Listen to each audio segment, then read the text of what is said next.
Alors aujourd'hui je vais vous présenter mon nouveau journal de lecteur. Donc je mets pas mes chroniques et mes avis sur les livres, mais c'est plus pour faire un point sur ce que j'ai lu, mes objectifs et autres dans l'année.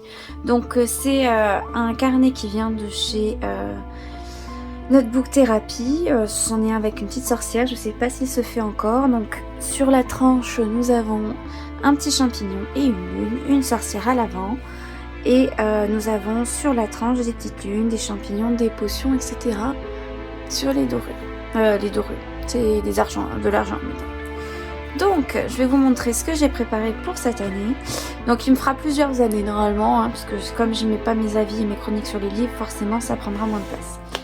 Alors, tout d'abord, il y a la petite présentation. Donc vous avez mon prénom, jusque là ça va, et j'ai décidé de rester dans le thème et de mettre une petite sorcière. Plutôt d'automne, puisque avec l'hiver ça fait partie de mes saisons favorites.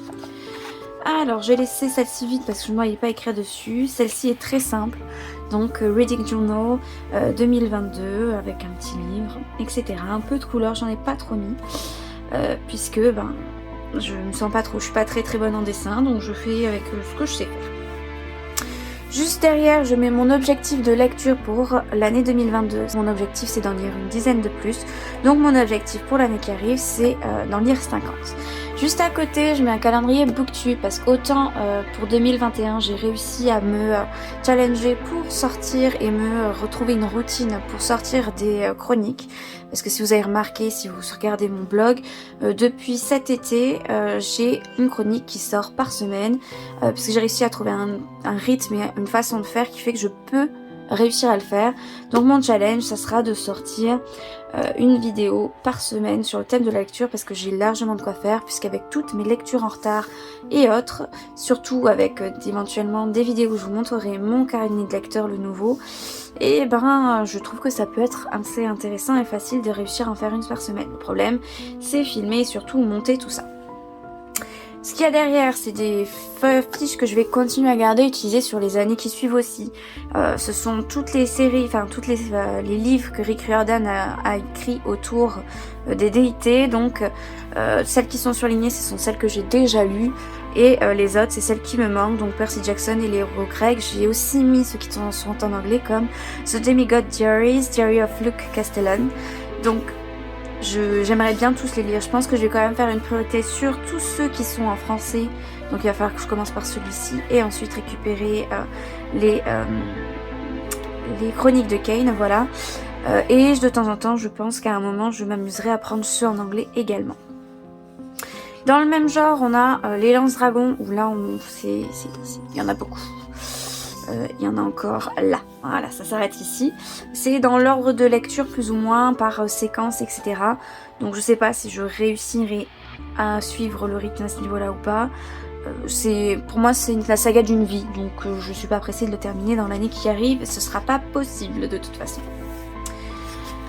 Juste derrière, il y a mon Cold Winter Challenge avec les différents menus et les différentes sous-catégories. J'ai pas écrit les mots-clés, et ceux qui sont écrits et qui ont été soulignés sont ceux que j'ai lus ici, avec le total sur le nombre que j'aimerais lire et le nombre de livres lus. Donc au moment où je filme, on est encore en décembre, donc il y en a d'autres qui sont en cours.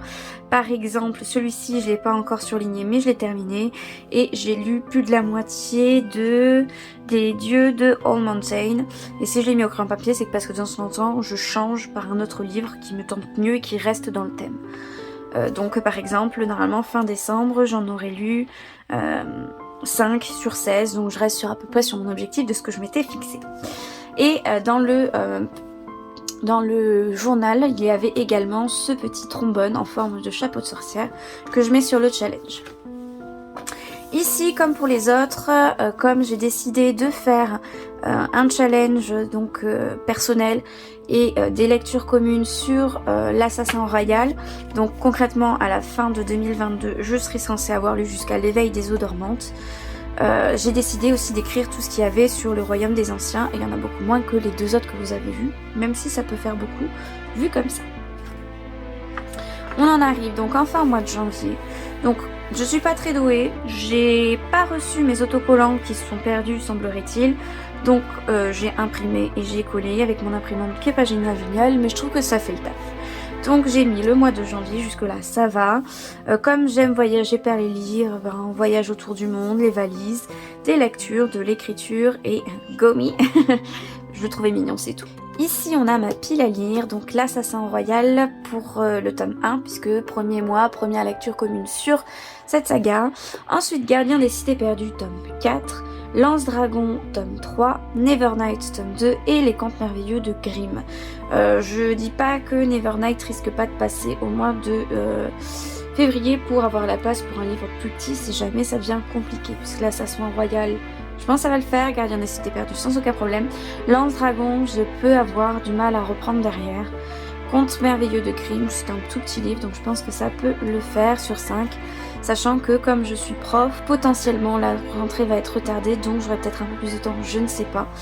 Parce que le temps de trajet, je pourrais le prendre pour mes temps de lecture. Donc tous les jours, je gagnerai 40 minutes de lecture dans la semaine. Ce qui est sincèrement non négligeable, je pense. À voir comment ça va se passer, sachant qu'au moment où je filme cette vidéo, comme je dis, on est fin décembre. Donc je ne sais pas ce qu'a dit... ce qu'ont été les nouvelles mesures ou autres par rapport à la montée de Omicron. Ici, ça sera là où je mettrai les livres que j'ai lus. On espère que ce sera cela, peut-être un peu plus. Ou peut-être la fin d'un décembre que j'aurai mis là, mais ça me permettra de le faire. Là, on est toujours sur de l'impression, sauf là où j'ai utilisé mes tampons. Si ça reste assez simple et que je me sens assez légitime pour réussir à vous filmer, peut-être que je filmerai pendant que je le fais. Mais ça demande beaucoup de montage et... j'aime bien le préparer en avance pour qu'au moment où ça commence, c'est fait, sans me dire « oh, il faut absolument que je le fasse ». Voilà, et j'ai gardé du vert, de la même couleur que j'ai mis autour de January, que j'ai mis ici en trait. Juste derrière, on aura les nouveaux livres qui vont arriver. J'essaye de pas trop en acheter, par contre je suis née au mois de janvier, donc potentiellement mon anniversaire passe par là. Je reçois systématiquement ma Fairy Loot, donc j'aurai forcément quelque chose qui va rentrer dedans. Et je me connais, je vais probablement craquer pour un livre ou deux. Mais le but c'est quand même que j'en achète moins que ce que je lis. Et ce serait top. Si jamais, donc ça faisait partie d'un kit d'autocollants que j'ai eu. Sur des autocollants sur différents, rien à voir. Donc je connais pas la chanson, mais Every Small Moment is a Special. Je trouvais que c'était pas mal comme petit mot. Voilà, un petit timbre, une lune, parce que c'est assez lunaire. Et là ici, avec cette partie-là que je trouvais très jolie, parce que je voulais que ce soit pas une page vraiment vide, puisque je sais que je ne la remplirai pas énormément. Voilà, donc globalement ça sera comme ça que ça se passait. Tout ce qui est traquage de lecture, pour l'instant je ne le mets pas parce que je me connais, j'arrive pas à me tenir. Peut-être qu'au fur et à mesure je rajouterai d'autres choses dans le mois. Pour l'instant c'est pour ça que je vous dis que s'il n'y a que ça, je vais forcément réussir à utiliser ce carnet en plusieurs années. Après à voir si j'évolue pas, sachant qu'à fin 2022 je ferai je pense une page statistique sur le nombre de livres lus ou autres. Donc à voir pour ça. Sur ce, je vous dis à bientôt pour une prochaine vidéo qui j'espère sera la semaine qui suit. Et je vous laisse ici et vous reverrez bientôt normalement mon carnet de lecteur.